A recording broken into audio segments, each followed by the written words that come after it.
Yo, what is good YouTube? I am Mitchy Kim, and today I'm going to be bringing you all the performance review on the BIG3 5.0 Pro PE Joker.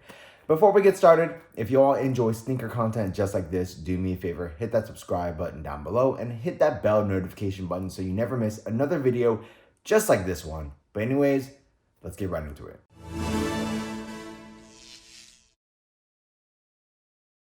As always, starting off with the traction, the BIG3 5.0 Pro features a half translucent, half solid rubber, well actually partial solid rubber and like part foam outsole. So in the forefoot, you do have like this translucent rubber.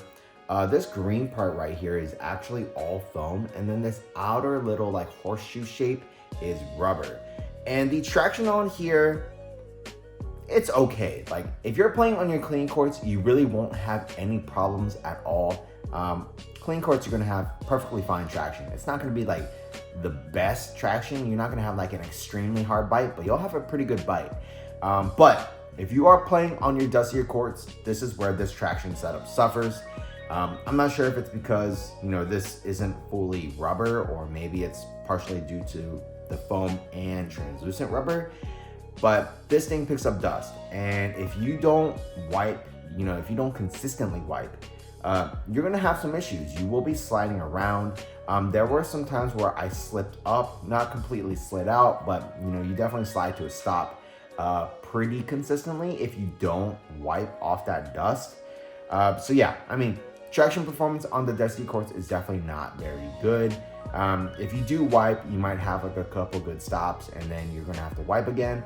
So yeah, just keep that in mind. If you are playing on your dusty courts, be prepared to wipe if you want any sort of good traction. If you are playing on those clean courts, you're not really gonna have any problems. But yeah, you know, I don't know why they decided to go with like the part foam on here. The 5.0 Quick Pro is actually very good, and it is a full solid rubber outsole, and that traction was freaking amazing. So yeah, you know, I don't really know why they did this like partial translucent, partial foam, partial like regular outsole. So yeah, traction on here is great on clean courts and not very good on the dustier courts. So moving on to the cushion, the BIG3 5.0 Pro features a full-length quick flame CQT midsole, and it's actually pretty nice. I would say this is pretty balanced for the most part. You do get a nice bit of impact protection and just like cushion in the heel. It is very, very comfortable. And then in the forefoot, I would say it is a little bit more springy feeling. I would say the core feel in here isn't the best. It's fairly average. But the cushion setup in here is not that bad. I do prefer the cushion setup in the Quick Pro just a little bit more, but it is what it is. And you know, I feel like for a Jokic type player, this would actually be very nice because, you know, you do have some responsiveness still, but you also get that impact protection, which is nice. So yeah, I mean, me personally, I thought this was fine, but I do prefer the cushion setup in the Quick Pro just a little bit more. So moving on to the materials, the BIG3 5.0 Pro features like this mesh material and almost feels like a screen mesh of some sort. You know, it does have like that kind of like plasticky feel, and that pretty much encompasses the entire shoe except for the back part where you get like this like almost neoprene feeling material. But in terms of the performance, I think these materials get the job done just fine.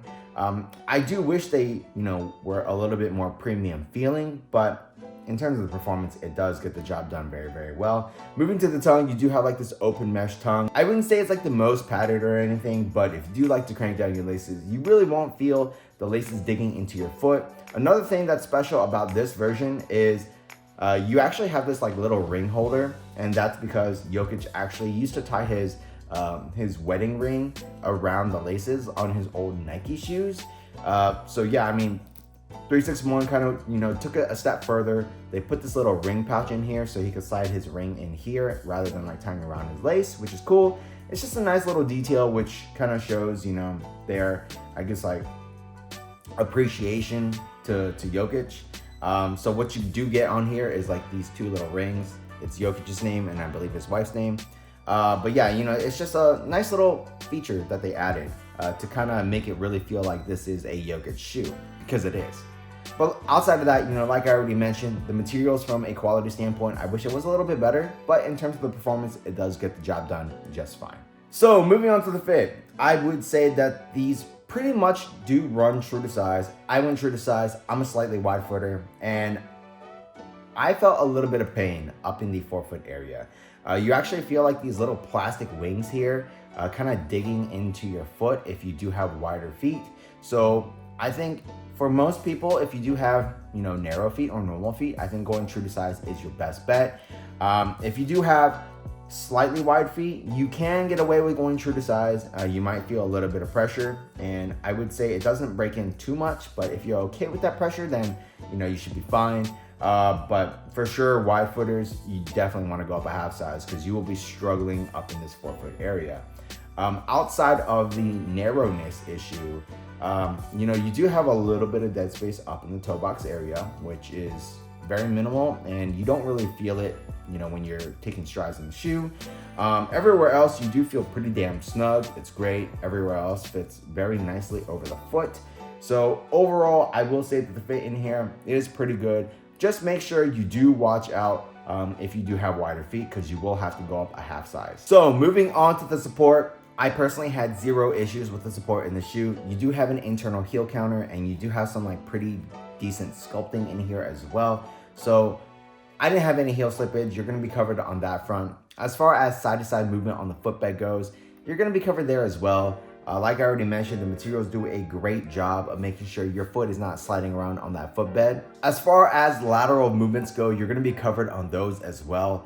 The outsole does actually protrude to form an outrigger, so you aren't gonna be rolling over. The cushion is actually fully caged on the like upper half of the shoe too with this rubber cage. So, you know, you aren't gonna be like over compressing the cushion there, which is, you know, just some added support features. And as far as torsional rigidity and stability, this thing does have a carbon plate. It's not a full length carbon plate in here, but it is very stiff and rigid. Like, you are going to be covered on those movements.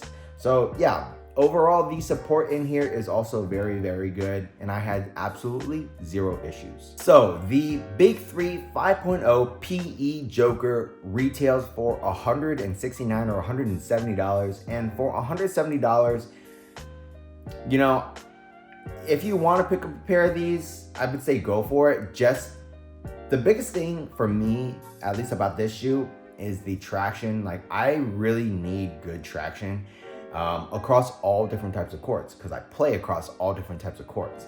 And the fact that this isn't very good on dust and involves like a lot of wiping is really just a downer for me. Personally, you know, like I already mentioned, I would rather play in the 5.0 Quick Pro. It just feels better for me. It feels a little bit lighter on the foot, and overall it's just a shoe that's, I don't know, it's more catered for me compared to this. However, if you are a Jokic fan, you play on clean courts, or, you know, you don't do too many movements on those dustier courts, then go ahead and pick up a pair of these, because these are actually really, really nice. I just wish the traction was overall a little bit better, but everything else about the shoe is awesome. And also, this color is freaking cool. Like, you have like Joker written on here. You actually have Jokic's logo here, which is also badass. And just the overall color scheme. I'm a huge, you know, like Batman fan, I guess. I think Heath Ledger's Joker was probably one of the best portrayals of the Joker, and obviously these are Joker colors. So this is a very, very cool shoe for me to have, just because, you know, I do like those movies and I do like that Joker character. But yeah, the only thing that's really not great about this is the traction, but everything else is very solid. So if you all want to pick up a pair of these, I'll leave a link for you down in the description box below. But that's pretty much it for this performance review. If you all like this video, do me a favor, hit that subscribe button down below. And also, please hit that thumbs up button for me. Leave a comment, it really does help me out. Watch these videos over here, and that's pretty much it. Until next time, peace.